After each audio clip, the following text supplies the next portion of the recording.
হিজবুল্লাহর সাথে যুদ্ধবিরতি ঘোষণা দিলেন নেতানিয়াহু।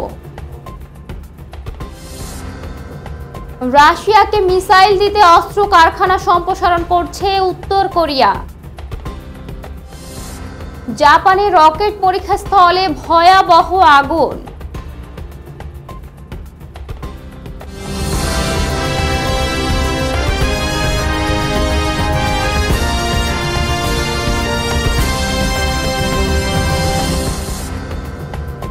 আসসালামু আলাইকুম, আপনাদের সাথে আছি আমি নীলা ইসলাম। এতক্ষণ শুনছিলেন আন্তর্জাতিক অঙ্গনের সংবাদের শিরোনামগুলো, এবার জানাচ্ছি বিস্তারিত। লেবাননের সশস্ত্র গোষ্ঠী হিজবুল্লাহর সঙ্গে যুদ্ধবিরতির ঘোষণা দিয়েছেন ইসরায়েলের প্রধানমন্ত্রী বেনিয়ামিন নেতানিয়াহু। মঙ্গলবার জাতির উদ্দেশ্যে দেয়া এক ভাষণে এই ঘোষণা দেন তিনি। খবর আল জাজিরার। নেতানিয়াহু বলেন, যুদ্ধবিরতি চুক্তিকে পূর্ণাঙ্গ অনুমোদনের জন্য ইসরায়েলের পার্লামেন্টে উত্থাপন করা হবে, পাশাপাশি সম্পূর্ণ রূপরেখাও তুলে ধরা হবে। এ সময় উত্তরাঞ্চলীয় এলাকার বাসিন্দাদের ঘরে ফেরার আহ্বানও জানান তিনি। ভাষণে নেতানিয়াহু দাবি করেন, হিজবুল্লাহর বর্তমানে আগের মতো শক্তিশালী নেই। ইসরায়েলি বাহিনী তাদেরকে কয়েক দশক পিছিয়ে দিয়েছে। তেল আবিব যুদ্ধে লক্ষ্য পূরণ করেছে।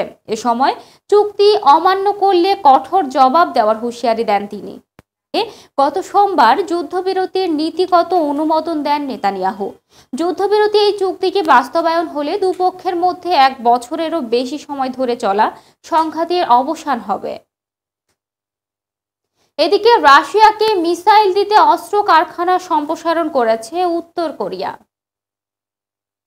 নিজেদের অন্যতম প্রধান অস্ত্র উৎপাদন কেন্দ্র সম্প্রসারণ করেছে উত্তর কোরিয়া।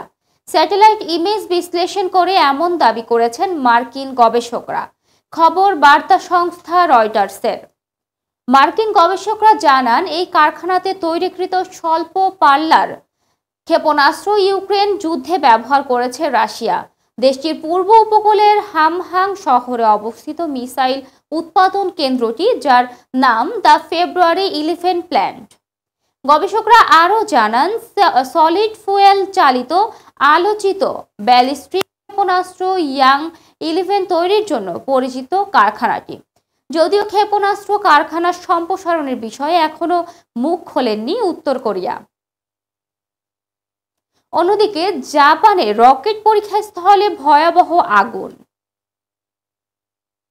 জাপানের নতুন এক প্রতিষ্ঠান নির্মিত রকেট পরীক্ষামূলক উড্ডয়ন হয় এ দুর্ঘটনা।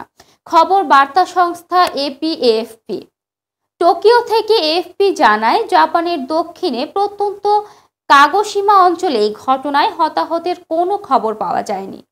জাতীয় সম্প্রচার কর্তৃপক্ষ এনএইচকে এর ফুটেজে তানেকশিমা মহাকাশে কেন্দ্র থেকে বিশালাকার আগুনের কুণ্ডলী ও সাদা ধোঁয়া উঠতে দেখা গেছে। এর আগে গত বছরও পরীক্ষামূলক উড্ডয়নে ব্যর্থ হয়েছে এফসাইল এইটস মডেলের রকেটটি। এক বছর ধরে ত্রুটিমুক্ত করতে কাজ করার পর দ্বিতীয়বারও ব্যর্থ হওয়ায় প্রশ্ন উঠেছে রকেটের উন্নয়ন নিয়ে। কেন হলো এমন বিস্ফোরণ? কারণ খুঁজতে জাপানের অ্যারোস্পেস এক্সপ্লোরেশন এজেন্সির তত্ত্বাবধানে চলছে তদন্ত। দর্শক, এই ছিল এখনকার মতো। পরবর্তী সংবাদ দেখার আহ্বান জানিয়ে এখানেই শেষ করছি। ধন্যবাদ সবাইকে এতক্ষণ সাথে থাকার জন্য।